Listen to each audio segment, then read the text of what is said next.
There is a click. 1,000 years have passed since such a sound echoed through the starship. It is a lonely sound, limited by the volume of air which surrounds it, and, it could be argued, no sound at all, since it falls on no ears.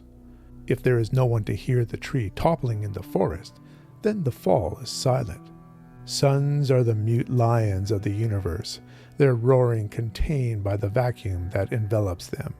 Like the roaring of the suns, the starship's click is contained within its producer and goes unheard by any form of organic life. But the ship itself hears the click, or rather feels it, which is the same thing, and it knows that its ancillary homers have found and locked on to the solar system which is likely to contain the Earth world.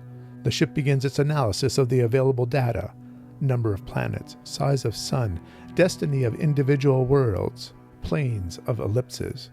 Eventually, for the first time since launching and through several of those sudden clicks, a world has appeared on the tapes which is suitable for habitation. If it had been capable of such an act, the ship would have heaved a long sigh of relief. The timeless journey seemed near its end. The final duty could begin. Frozen embryos are thawed and brought to life, thousands of colonists. There is accelerated growth within the womb of the starship. Machines connect to the brains of the people and they experience growing up on Earth. This virtual experience is a way of educating the people and teaching them how to communicate with each other. It prepares them as colonists and it divides them into groups with specialties: scientists, leaders, warriors. But further into Chapter 1, something happens. A vague disturbance, unease, search and nothing. Where? Uncertainty. Inspection and correction, the proper procedure. But what? And where? Alert the defenses. Tell them. The incubator continues its work of weaning and rearing its new batch of charges. The teacher still teaches. What then is wrong? The ship automatically checks its shell for a breach, beginning at one end and working along to the other. The process takes several minutes to complete, and when it is over, the result is negative. There has been no breach. Yet, there is a positive alien identification somewhere on board. The ship's defenses are unable to do anything about this disturbance. Finally, at the end of Chapter 1, the current travels throughout the ship, cataloging all that it discovers and transmitting it back to its remote users. Finally, the knowledge is acquired and the decision taken. The ray re-enters the intelligent units and fuses the internal circuitry into one coagulate mass of plastic and metal. The teachers cease to function halfway through delivering a crucial piece of information. They are irreparable.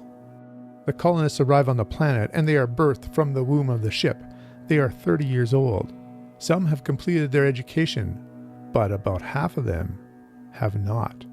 They are missing half their lives, half their knowledge. They are incomplete. Welcome to Vintage SF. I'm Richard Rempel, and today we're going to be talking about Garry Kilworth's second science fiction novel, The Night of Kadar.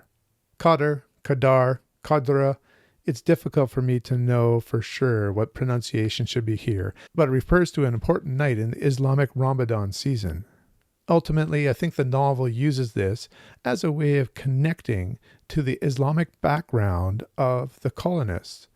It becomes a term of reflection and faith. But let's talk first about Garry Kilworth before we go any further. Garry Kilworth is 84 years old. He was born in 1941. Evacuated from London during the bombing, Garry Kilworth's mother produced him in York in 1941.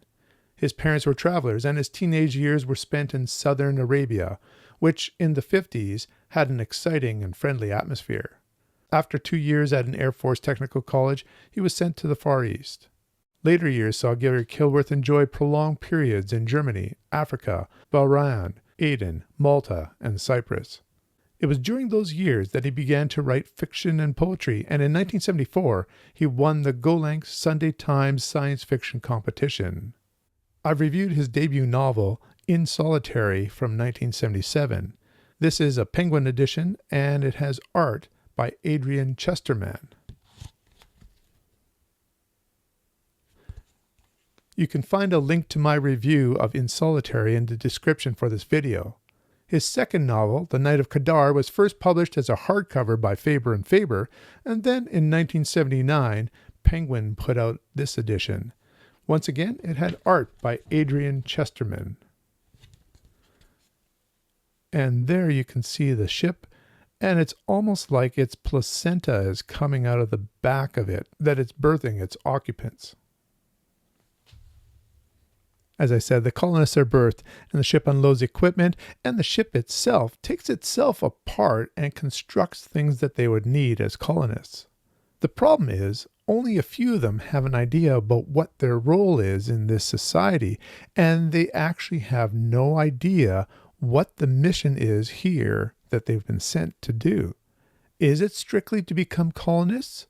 Or perhaps is it something else? Are there aliens that they need to confront? Perhaps they are a starship of troopers who've been sent here to prepare for colonists on this planet. There's a lot of mystery involved here because of the interrupted education, and about half of them are termed as morons. This term really isn't used in a derogatory way, but it just shows that we have some incomplete people. For those who did receive education, they found themselves based in an Islamic religion. Now, the people who sent them out in this starship, though, decided that there's some things about the Islamic religion that they would leave out. For example, which would be east or facing earth, and other aspects of the religion. It gives the author, Kilworth, a little bit of leeway in terms of how he describes his culture. And it's never a critique of Islamic culture either. It just simply is. I find it a fascinating component of this novel. One man appears to have leadership abilities. His name is Othman.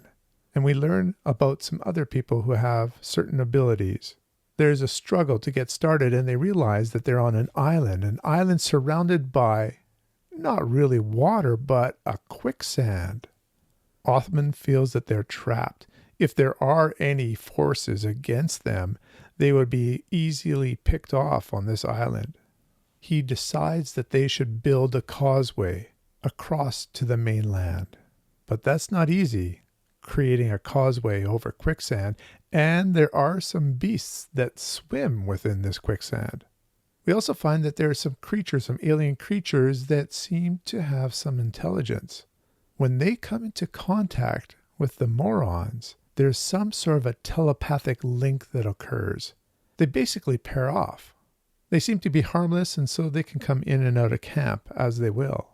But these short-changed humans are actually finding a connection, almost an ecological connection now, to the island and to its creatures. So why are these colonists here? Are there threats that they don't know about? Do they need to get off this island? Do they get off this island? Will the causeway work? Or is there some other way to get across the quicksand?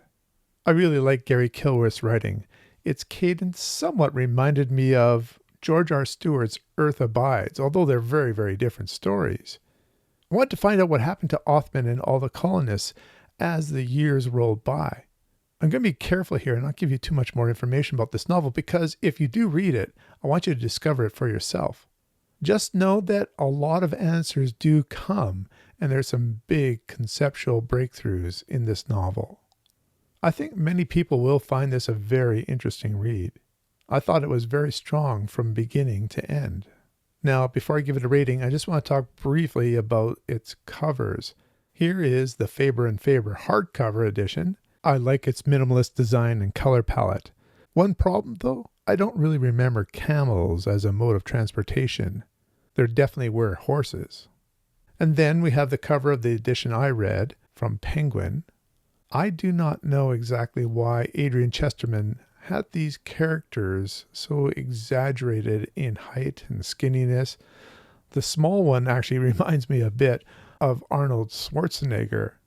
So don't let that stylized art deceive you. There's no reason that they would look this way in the book. And then finally, we have an Avon edition from the United States that has that causeway, that has two of the characters sitting on the causeway that they attempted to build. These 3 editions are really the only ones that you'll be able to find. There is one ebook edition as well that came out in 2011. That's a shame, because this is a great novel. I really enjoyed reading it. I give it 8 out of 10. Definitely worth looking for or picking up if you see it. Have you read any short stories or novels by Garry Kilworth? I'd love to hear your thoughts. Let me know in the comments below. Until next time, keep reading.